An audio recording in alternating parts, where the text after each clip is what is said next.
It was the worst kept secret in the U.S. Capitol. President Donald Trump announced a short time ago that his nomination to replace Supreme Court Justice Ruth Bader Ginsburg is a 48-year-old law professor from Notre Dame University.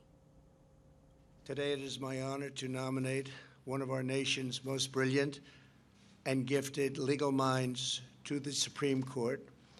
She is a woman of unparalleled achievement, towering intellect, sterling credentials, and unyielding loyalty to the Constitution, Judge Amy Coney Barrett.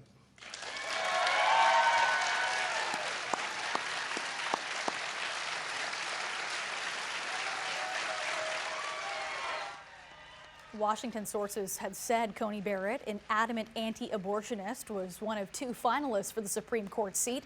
Dwight Ryan has the story. Judge Amy Coney Barrett in the spotlight. Late this afternoon, the federal appellate judge was unveiled as President Trump's pick to replace the late Justice Ruth Bader Ginsburg. Multiple senior Republican sources had leaked the news. For Republicans, this is very exciting. President Trump is delivering on a Supreme Court that will have great influence on key rulings. But for Democrats, it will also be energizing because once again, the stakes of 2 terms of President Trump will become very clear. Barrett is a Notre Dame law professor and a former law clerk to the late conservative Justice Antonin Scalia. The 48-year-old mother of 7 from South Bend, Indiana, has been on Trump's radar before. Has President Trump called you about asking to accept his nomination? Barrett previously interviewed for a spot on the High Court, but Justice Kavanaugh was chosen instead. The announcement is raising criticism from Democrats. Considering the fact that this Supreme Court nominee may serve on the court for 30 years, it is nothing short of outrageous that they want to approve her in fewer than 30 days.